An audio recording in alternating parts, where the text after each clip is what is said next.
And remember, I am with you always to the end of the age.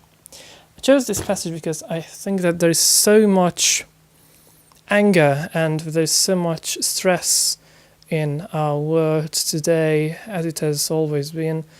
And I think that the experience that I have gained recently also testifies to this kind of message.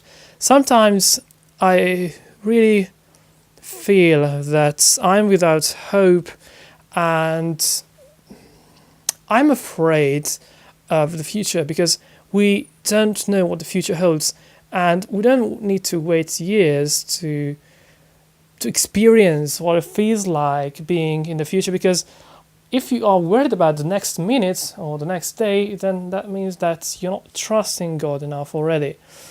So future is not something to be scared of. I think that past is just as troublesome and cringeworthy as the future, but it's more like that we need to face our own fears and our own demons, because it's not actually the things that really anger us, but it is ourselves that really needs some repair. It is like a friendship, because it is a friendship. We read that Jesus is with us until the end of the age. So we are assured that Jesus is going to be with us. So this fear of the future is not rational. It's not reasonable. It shouldn't exist. Because sometimes when I look at the future, I think that it's just too far away. I'm not even sure if I'm going to live up to that time. And what are my faiths? Because my faith is also constantly changing. And this passage really assures us that Jesus is going to be with us, so we have nothing to fear.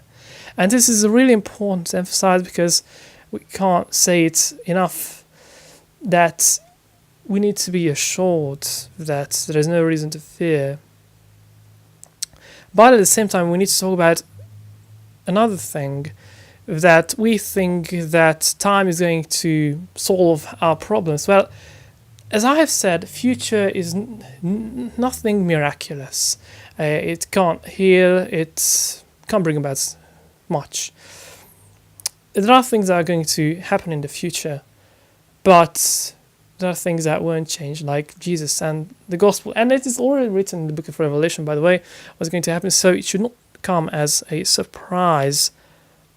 But we should not trust time that it's going to avail to anything, because it is us that really needs to work now.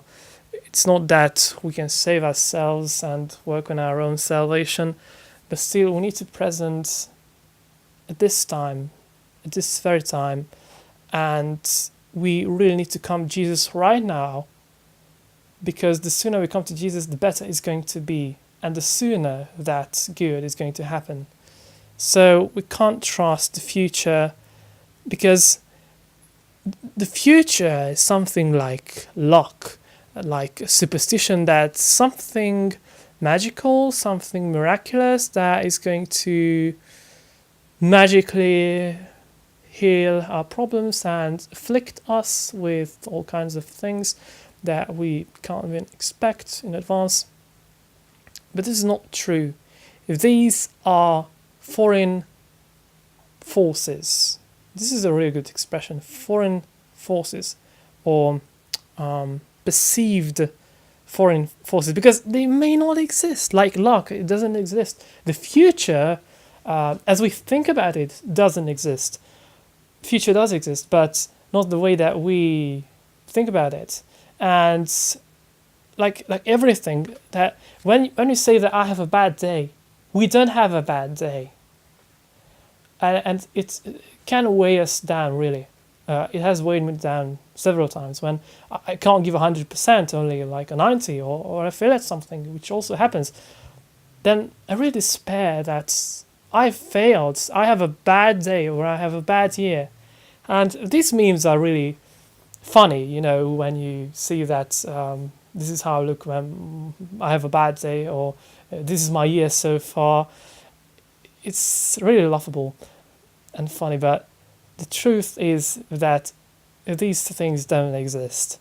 The only thing that exists is God's and His will and our will, and sometimes the two doesn't really correlate well, and sometimes we see that they are at discrepancy. So we need to realize how much our plan of the future differs from that of God's, and to address the problem. So Jesus says that He is going to be with us until the end of the age, but is luck and superstition be with us always? Is future always going to be with us? Because future just happens. It's quite unexpected. But I think that the heart of the Christian attitude is that we have no idea of the future, and we should not seek it. We should not research the future because it is hidden. That's also a cult. So our job is to take it not lightly, but with due seriousness, but take it with confidence and peace of heart, with patience. That's the right words. We should take the future with patience. That we don't know what's going to happen, but we trust in God. And anything may happen right now.